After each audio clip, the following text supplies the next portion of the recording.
Week celebrate कर रहे हैं, जिसका उद्देश्य सभी लोगों में जागरूकता फैलाना है कि दवाइयों के उपयोग से होने वाले साइड इफेक्ट की परेशानियों की रिपोर्टिंग करनी कितनी। अरे कोई बचाओ मेरे भाई को, क्या हो गया है?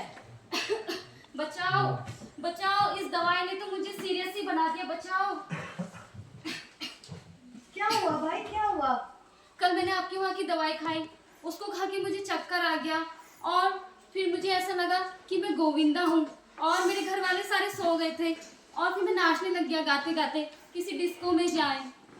अब आपके सामने आता है दूसरा दृश्य, जिसमें डॉक्टर आते हैं, मरीज की परिस्थिति को जानने की कोशिश करते हैं। अरे भाई, ये क्या ड्रामा है? ड्रामा नहीं डॉक्टर साहब, ये दवाइयों का साइड इफेक्ट है। हाँ, इसे ही हम एडीआर एडवर्स ड्रग रिएक्शन कहते हैं। मतलब डॉक्टर साहब? मतलब दवा से नया या अजीब असर होना। इसका मतलब डॉक्टर साहब, जब मैं कल गोविंदा बन गया था तो उसे भी एडीआर बोलेंगे? हाँ भाई, लेकिन हर एडीआर फनी नहीं होता, कभी ये सीरियस भी हो सकता है, जैसे एलर्जी, चक्कर या बीपी बढ़ना। अब आपके सामने आता है तीसरा दृश्य, जिसमें डॉक्टर और नर्स पेशेंट को समझाते हैं कि एडीआर क्या है और एडीआर की रिपोर्टिंग करनी कितनी जरूरी है। डॉक्टर लोग तो छोटी छोटी बात को इग्नोर करते हैं। हाँ सिस्टर, लेकिन आपको पता है ना एडीआर रिपोर्ट करना कितना जरूरी है?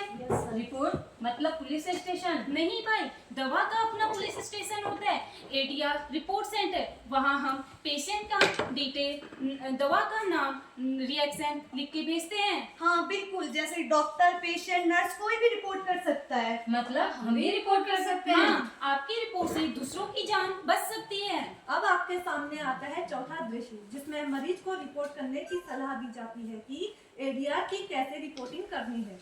इसका मतलब डॉक्टर साहब, जब कल मैं नाच रहा था नजबली स्टाइल में, तो मैं भी रिपोर्ट कर सकता हूँ? हाँ भाई, तुम्हारा भी डांस रिकॉर्ड होगा, लेकिन अगली बार किसी पेशेंट को प्रॉब्लम ना हो, इसलिए हम सबको रिपोर्ट करना चाहिए। एडीआर रिपोर्ट कीजिए, ये सबकी जिम्मेदारी है।